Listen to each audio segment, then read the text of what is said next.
Hello and welcome to the weekly Tech Directors Tech Bytes for parents. This session is about your phone is not your friend. This session's already been delivered, so this is a recording of it to make it easier for those who could not attend online or in person. So at least you've got access to the discussion points.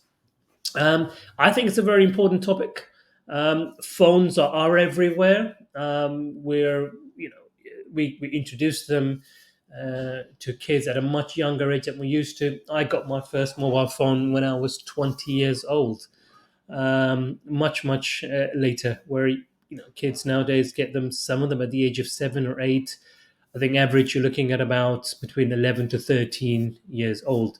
So they are increasing, and then I think it's good to be aware of the negative impact mobile phones can have, and of course the use that they do bring as well.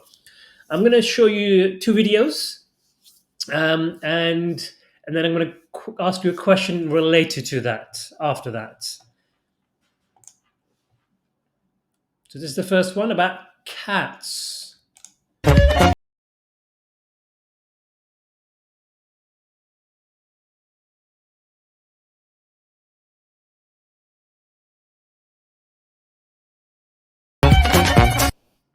Now, when you think about cats, you normally think of cats as being very curious creatures. Um, they've been domesticated for a long time now. You've got wild cats, but you've got domesticated cats. But either way, cats are different. Cats make their own rules.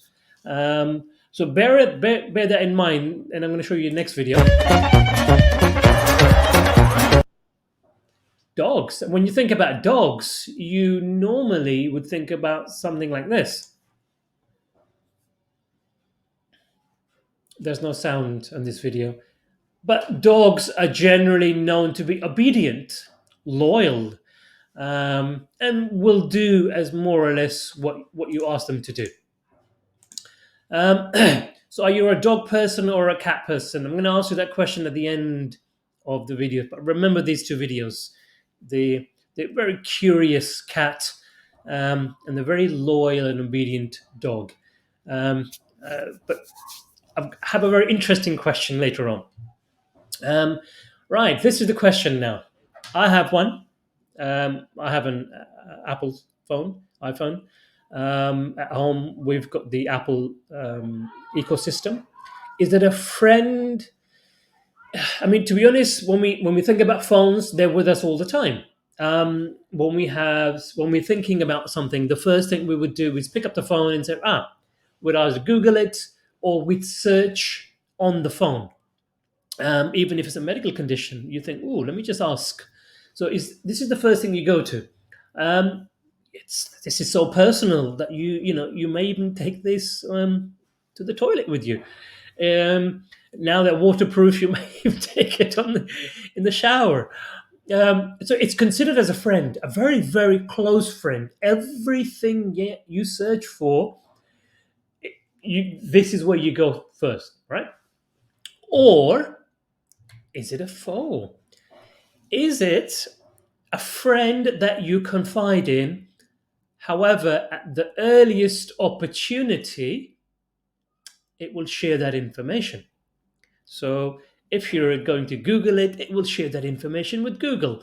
If you're going to use a particular app, it will show that location. But it won't tell you that it shared all the information with all the other information with other third party. Um, and then I'm going to talk about how else it shares information. So is it a foe? Is it a friend that turns on you? Is it a friend that doesn't keep it secret? Which one is it? I think it's a bit of both. So let's have that and let's start that discussion. Um, Overall, what I'm here to say is, to be honest, it's be cautious. It has its good sides and has its bad side. We just need to be aware of the both sides of this coin, and this coin is the phone. Um, Department for Education in the UK in February has issued a mobile phone in schools guidance for schools on prohibiting the use of mobile phones throughout the school day.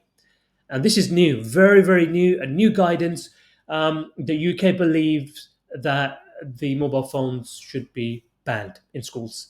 And they've issued some guidelines to that, and we'll be working towards that. I've actually created a short video to highlight that. Um, should we ban mobile phones in schools?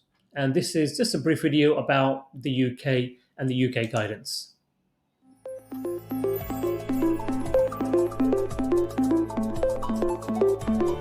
Did you know that the UK Department for Education has issued new guidance on mobile phone use in schools? Let's take a closer look. The guidance recommends prohibiting mobile phone use throughout the school day. Why?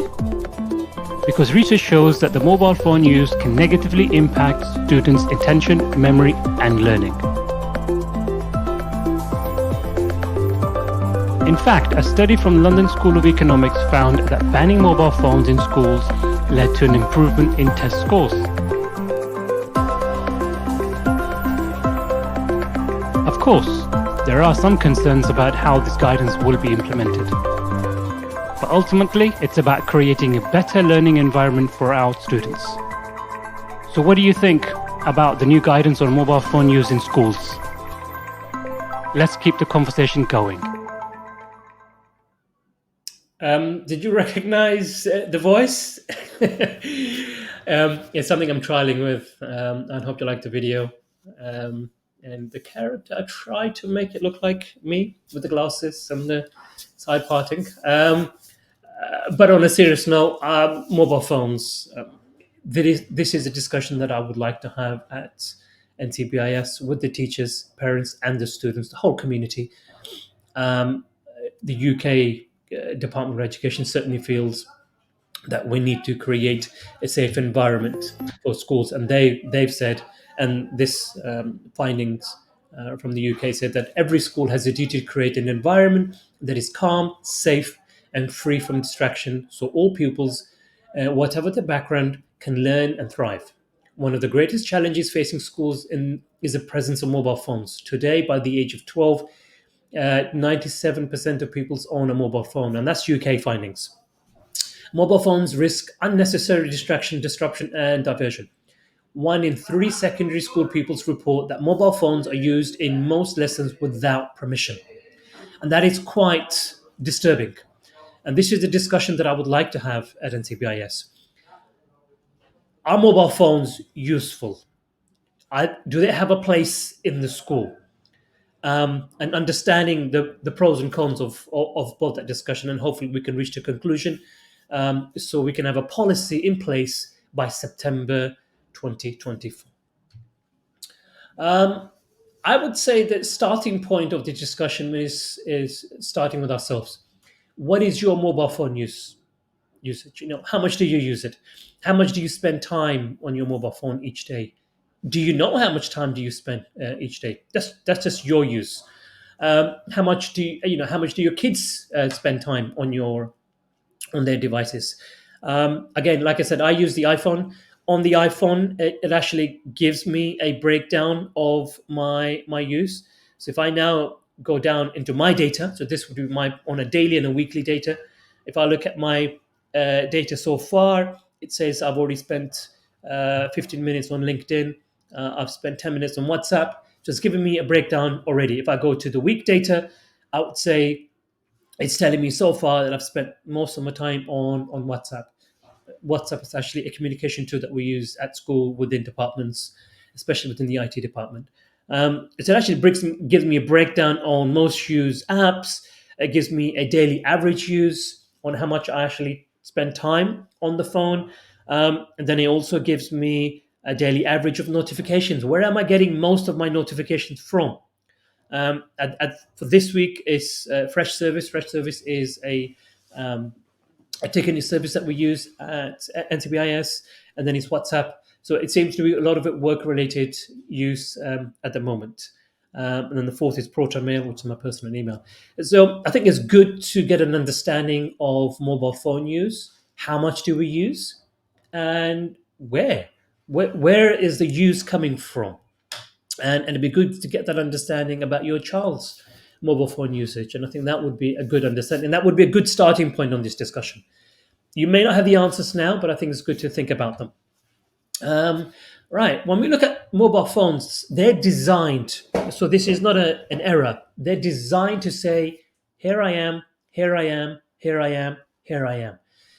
If you have the Wi-Fi on, as an example, if you have the Bluetooth on, as an example, and the cellular mobile phones, so they're designed to communicate with the cellular towers. The towers, I think, in Egypt, they look like palm trees, the tall ones.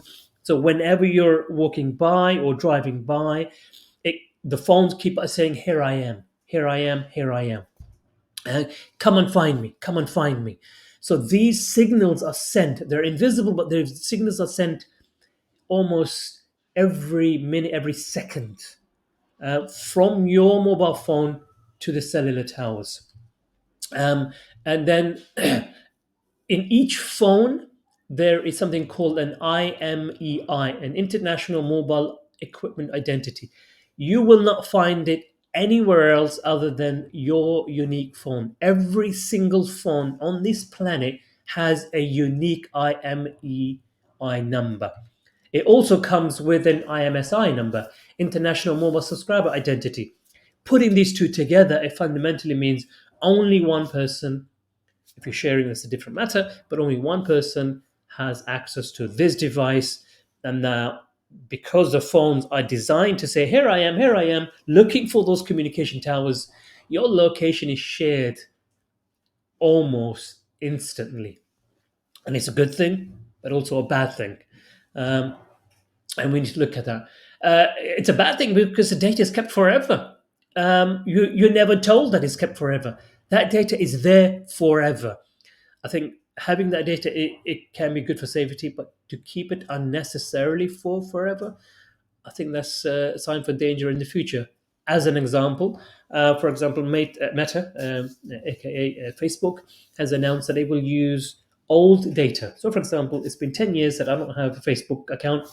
It's saying that even my old account that I used to have, which is closed, they will use even the old data to train their artificial intelligent machines, which seems unfair because I haven't given consent to that. They haven't asked me whether I should be able to do that, whether I give consent for my data.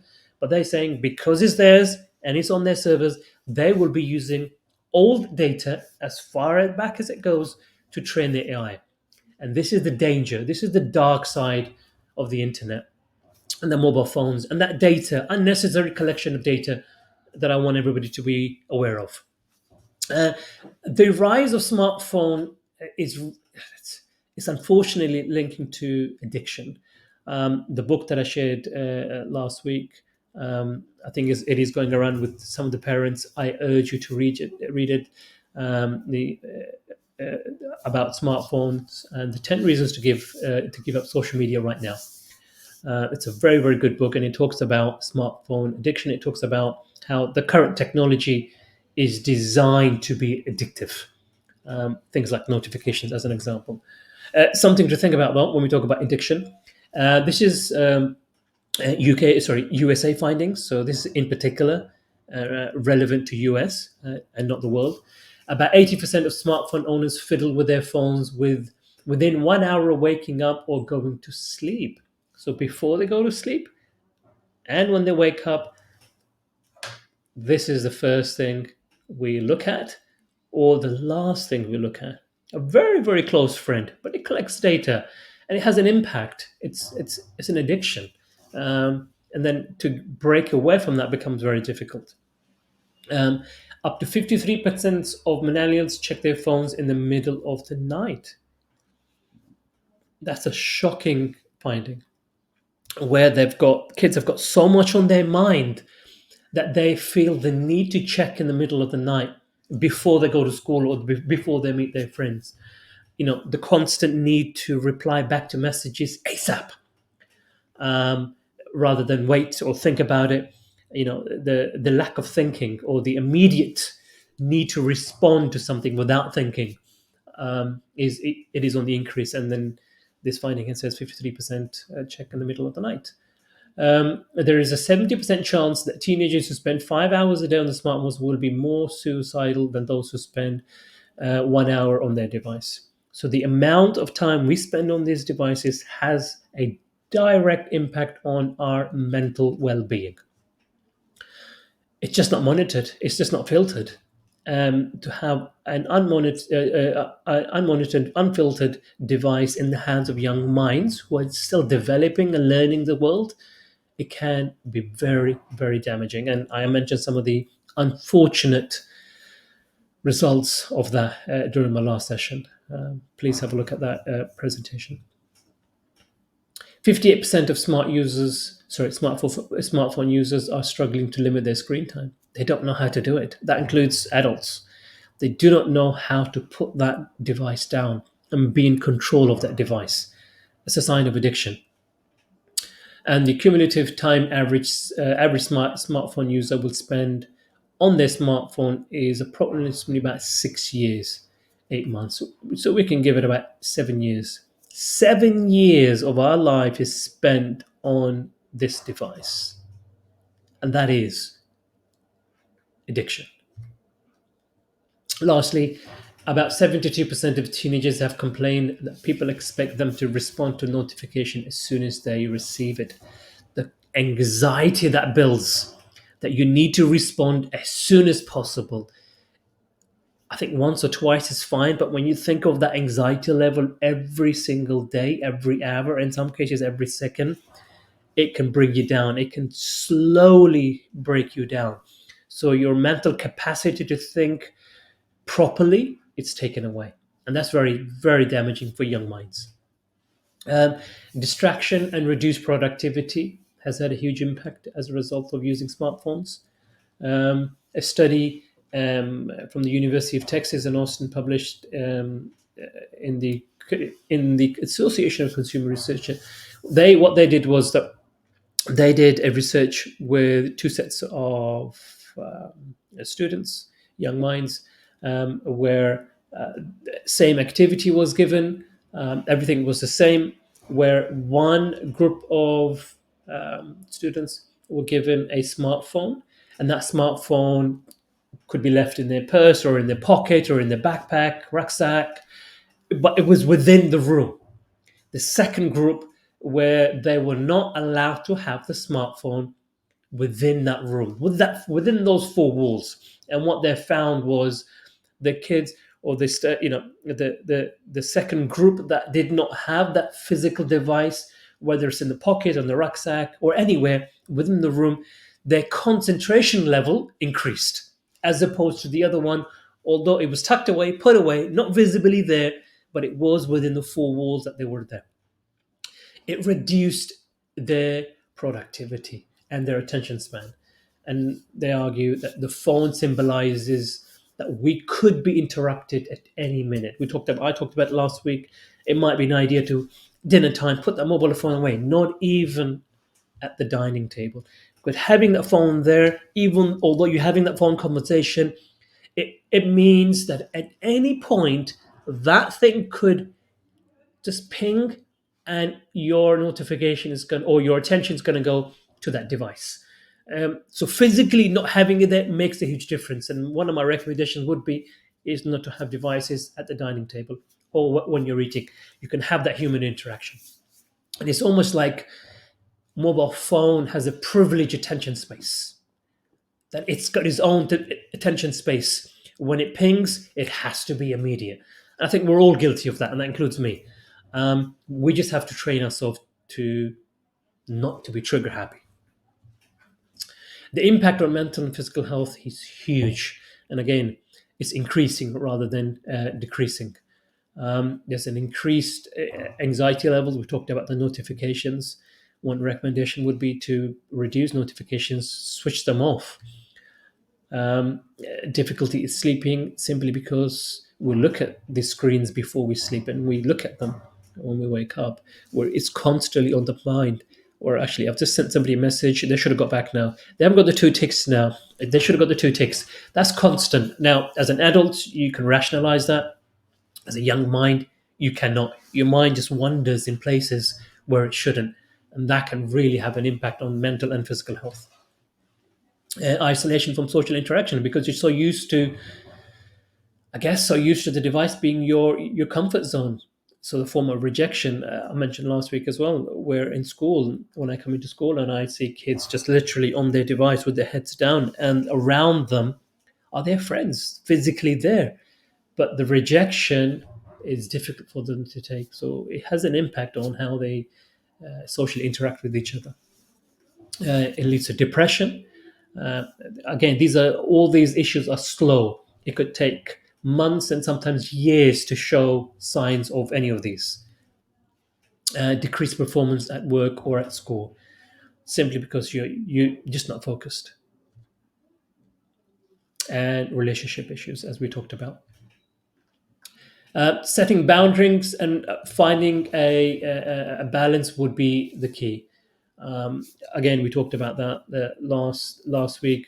Having clear boundary. We talked about how tech giants and how, although they've influenced some of these tech giant individuals have influenced greatly within the tech world, but as parents, as mums and dads, they have a very clear and different view on how technology should be used, and they have clear boundaries. And this is why I'm urging our community to have clear boundaries when they can use tech and how they can use that. It's just not about when, it's about how they should be able to use that tech. Constructive, productive use of technology is actually good and healthy. It's good because they're learning, they're being productive, they're making something at the end of it. But consuming content, endless content, it's mind numbing and it can take away from focus. My advice, sometimes the best use of technology is not to use it. That's every level, even at home, even in school or at work. Think about whether we need to use technology or whether we could use something else. Even something simple as, what does this word mean? Don't go to Google. Spark up a conversation. What do you think it means? What do you think? Just talk. Then, of course, at the end of it, after 10, 15 minutes, or even a day, leave it, then you can use technology. I think the instant desire to use technology, we need to move away from that impulse. Um, Focus and decision making is something that is key, especially for young minds. We need to train to stay focused and away from there and focus on what we're doing. And we need to train our young minds to do that and stay focused. Regarding focus, I'm going to use an example of hats, haircuts, and tattoos. Because if you're not focused, our decision making process has an impact. Depending on the decision, it can have a huge impact, right? So let's talk about hats and haircuts and tattoos. When we talk about decisions, if you're not focused, your anxiety levels are high, your relationships are poor because of technology use. You might be feeling depressed and down. Your ability to make the right choices or the right decisions will be impacted, without a doubt. But impacting something like this as a hat choice is different. Oh, you've made a wrong choice. You want one hat, it doesn't really suit me. You take it off and you try another hat. Impacting this decision is okay because you can easily take one hat off and another. Losing focus here is not a problem. This could be on a day to day. You know what? Man, I was going to wear this tie with this color, and that's okay. You can always change a tie, you can change it tomorrow. Losing focus here is not a big issue. Haircuts. I've had a bad haircut. I think everyone's had a bad haircut. You've gone to the barber and you said, "Can I have this?" And they've cut it too short. And you think, "Oh my God, how am I going to live with this?"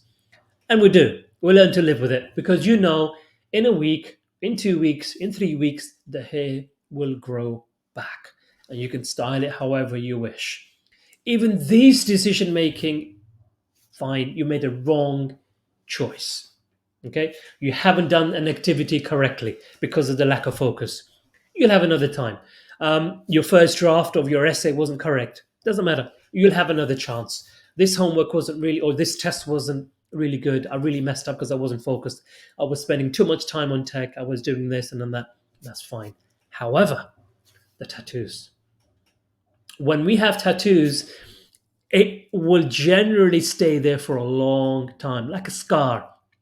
Um, and if we do not educate our young minds, our kids, our children, our students on making the right choice when we are focused and we need to be focused, making the wrong choices. So, GCSE as an example, or A levels, when we have those exams, although in some cases you can retake them, GCSEs will stay forever. A levels will stay forever. This is what you did. And if we're not focused at that particular time, really, it can have a long term effect. The lack of focus because we've spent too much time on devices that we shouldn't be. So I hope that we can help our young minds to stay focused. And one of the ways is reduce tech use, especially mobile phones. Um, Back to my original question about cats and dogs. Remember this video? Also, I remember the video about the dogs. Now, which one are you? Now, to be honest, I prefer dogs, simply because they're loyal, they're obedient. Um, I'm actually saying be more like a cat in this case, because cats make their own rules. People have tried, human beings have tried to domesticate cats for a very, very long time, but they still make their own rules. Set your own rules. The tech companies want us to behave like dogs. So when there is a ping in the phone, we immediately stop everything and we go to that device, whether it's an app, whether it's locate. When we look at all of that, the tech company, when they design, whether it's a phone or a software or an app, they're designing this in mind. They want us to change our behavior, that we respond to those notifications, we respond to this particular device. I'm saying be more like a cat and make up your own rules and say, no, I'm going to be in charge. Minimize those distractions, for example. And how do we do that? Put your phone on silent mode or put it on do not disturb. Try to have only certain notification. You can go to every single app and say notification off, notification off, notification off, and only have some notifications on. Because by default, all apps have notifications on. Endless notifications. You don't really want that. So I would say minimize the distractions. I would actually even say have a designated study area. So you're telling your mind in this area you're working or you're studying. To have that set for the kids from a young age would really have an impact when they're independently going to universities and working on their own. They know the best way they work when there is no tech, there's nothing that I need, and I can stay focused on that without distractions. That includes the phone. And maybe you can have a phone in a totally different location, completely different place. What I would say is, for example, at our house we have a charging station in certain places, so you can't charge your phone or your device everywhere. There's a particular room that we have a few chargers, and we charge our devices there. Charge, and we take it with us. We have spare chargers. What in an emergency we need, but what it does is it allows you to, when things are charged, be in a particular location. You can roam around the house without the device. You don't take that charger with you wherever you are, in the kitchen, in the dining room, in the bedroom. No, have a certain place. Um, this may sound obvious, but at the end of the day, our kids are still doing their exam, working their exam through writing. Explore writing, stay organized, time manage, display, have their things on the wall. Because we're still, when we look at exams, that is what we're looking at. We're looking at their memory recall, looking at how they can write, how they can show and share their information. And more information they have displayed in their bedroom would be a lot easier for them. It would make it easy for them to study and recall information. Practice note taking. Not on, of course, if you have an allowance from the examining board that you can use a laptop. Other than that, I would say write, write, pen, pencil, write, because that is how you will do, and that's how the children will do their exams, with writing. The more practice we have writing, the more impact we'll have on or during the exam.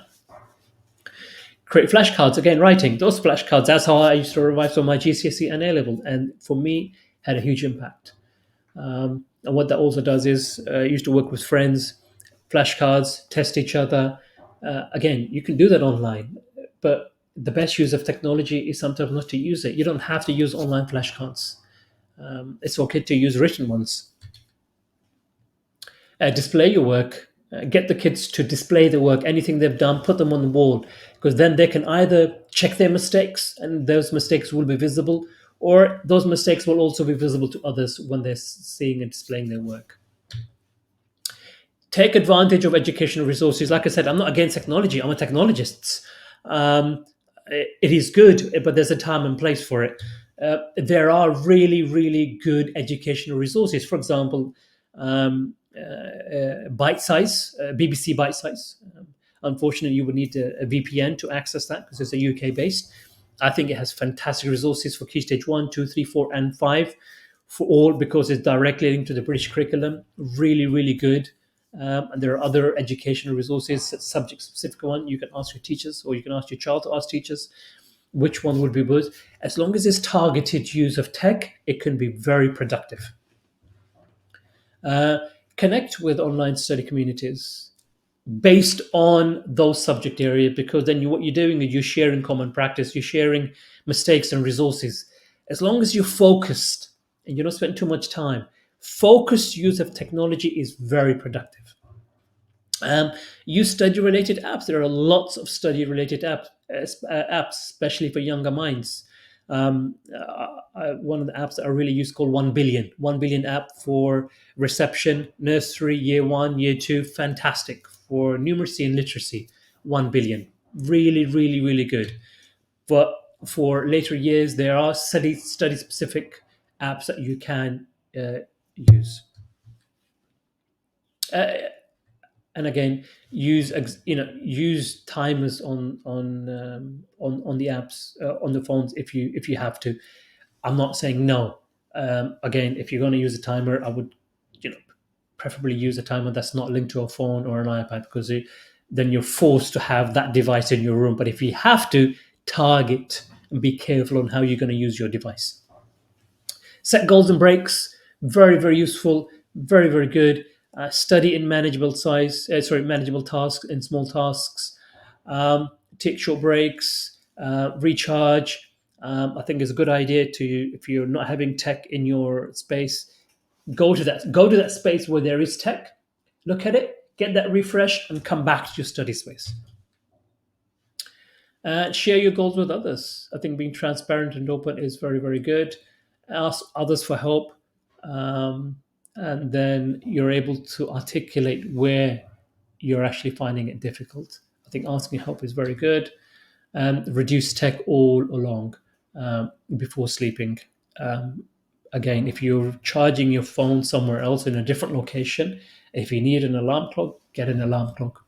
Don't use your phone as an alarm clock, because then your phone becomes near you. You're going to be easily, I suppose it's because it's within reach, it's going to be a temptation for you to have a look at your phone. So before sleep, just grab a book, read a book rather than tech.